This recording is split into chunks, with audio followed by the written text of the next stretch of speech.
The Colopop Creemees opening act is the first graphic novel by Desmond Reed. Now, Desmond has been publishing these characters in various self-published comics. I did a review of those about 6 to 8 weeks ago. I actually had a long interview with Desmond for the channel. It was a great chat. I find him very interesting, very talented.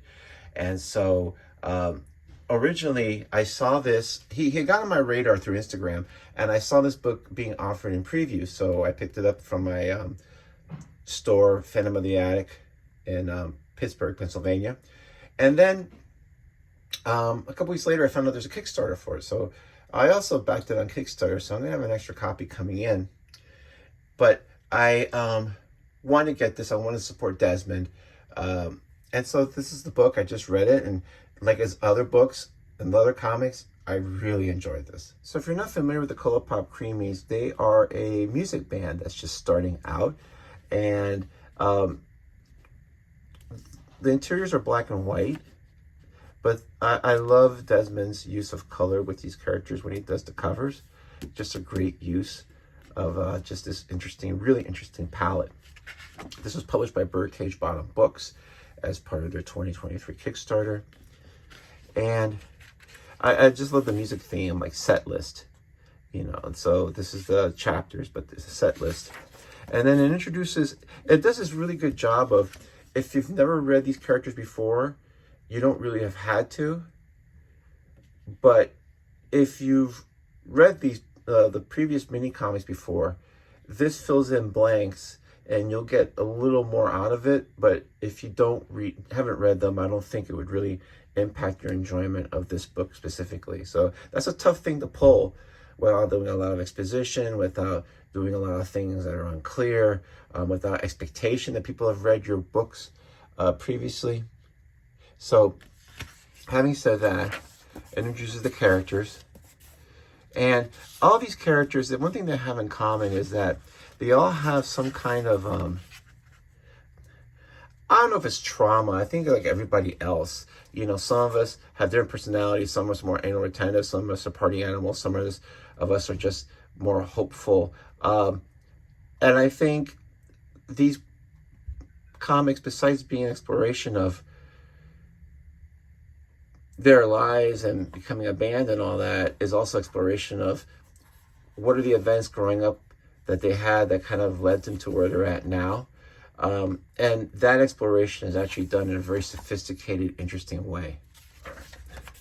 So I'm just going to go through a few things. I should have probably tabbed some of these. It would have made more sense. But like, for instance, I love how like the use of some of these panels and the storytelling here is what's really strong, because the band here is going over a song, and then that Mona Gertrude, the singer, writes. He said them, and then Gil Christopher is sitting here thinking, well, he's trying to figure out how to say he doesn't like it.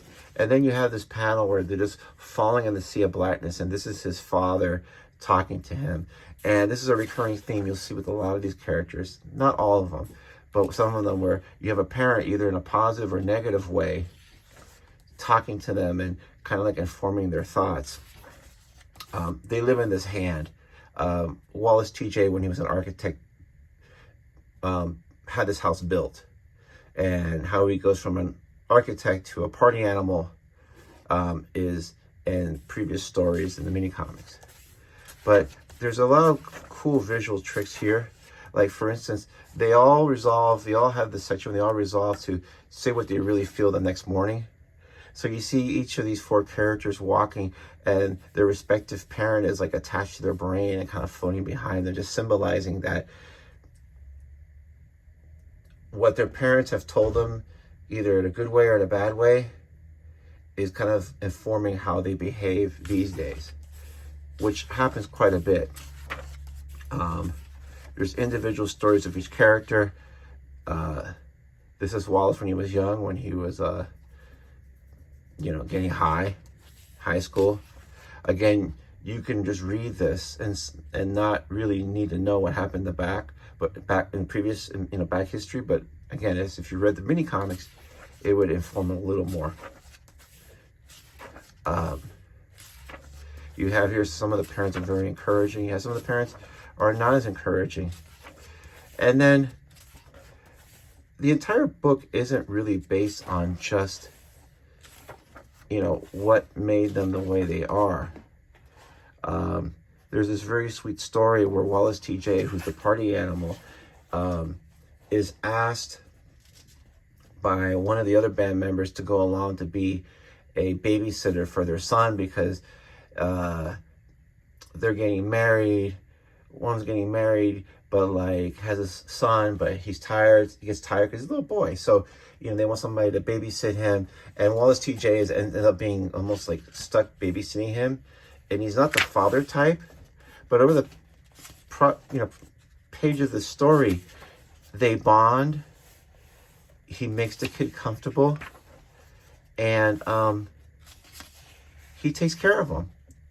And you can see that Wallace TJ actually has this sense of satisfaction where he's actually taking care of somebody, because he's always the party animal. He's the party animal. He deals drugs on the side. He's the party guy. But for once, he's here being a really responsible adult. And at the end, when he puts the kid to sleep in the hotel, he says, "Oh, Wallace TJ, I love you." And he has this stunned look on his face, like, you know, he didn't expect that. But you can tell that he's kind of happy, and then he's trying to deal with that emotion. And then the boy's parents come and say, "We're back." And then what you find out is that the groom had Wallace TJ invited because he knows he's a drug dealer, and there's this drug that they refer to called Rhombus. Father Rhombus, actually, which is sort of like the stand-in for an opioid. And the father tells him, "Oh, well, the reason I had you come over is because I heard that you were a drug dealer, and, you know, we never really get to party, and we really wanted to party. So, you know, I want to know if we could just, like, buy some Rhombus stuff of you." And he's like, "Okay, sure." And he just slips right back in the drug dealer mode. So they're like, "Hey, listen, can you start us up with the party?"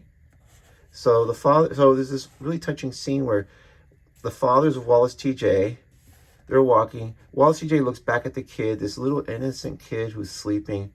And he's, like, the boy is sleeping here. This is Wallace TJ's eyes wide open. This is the father that all he cares about is getting high. And then he comes in, he's like, "Hey, party people, who's ready to get wasted?" And he's acting like a party animal. But you can see here, there's, like, tears coming out of his eyes. Like, he felt really good. Like, being a babysitter, but he found the only reason he was invited wasn't because they thought he could be a really good babysitter. It was because he could have access to drugs.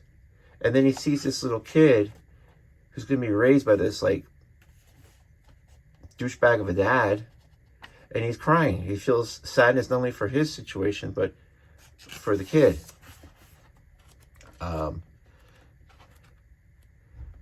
There's another story here, talent. This is where Gertrude it shows, like, her upbringing as far as she's just one of these people that her head's always in drawing comics, always enjoying comics, where it almost interferes with real life. And there are people like that who are so into their creative side that they have a hard time just dealing with real life. There's one story called Hope about a guy who keeps telling his kids a story of the past, like how he met their mother. But then you have different parts where he goes, "Hey, let me tell you how it happened." Every time he tells them, it's a different version. And then you find out why.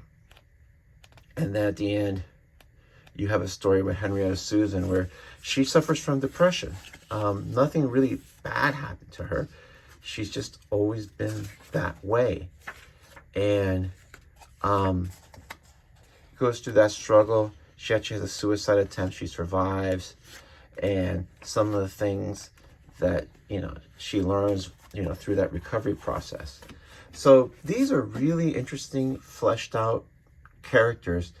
And as I said, that they build upon what's already been established, but you really don't need to be that versed into it to really enjoy this book. The storytelling here is excellent. I think Desmond really excels with the storytelling. The writing is good too, but just his way of storytelling and his style is really unique and really effective. So I know you can get through your local comic store. I think you can get it through the bookstore, because it was available on previews as well. It's not just a Kickstarter exclusive.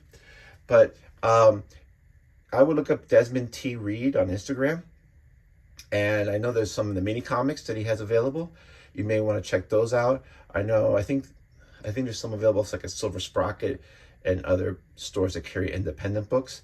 But I would check out those, and I would definitely check this out. Desmond's a talent. I'm glad I've gotten to know him, and I've gotten to read a lot of his work in the past 2-3 months. It's really quite good. So I would recommend this, and for $15, it's a great way to get in a lot of story and to be really entertained. This is one of those books that I read in 2 days because I had a hard time putting it down. Anyway, I hope you enjoy that. And always remember, read better comics. Read comics like this. Don't read the bad comics. Reading more bad comics will just make you read more bad comics. You're not getting anything about it. Read the good stuff. Thanks.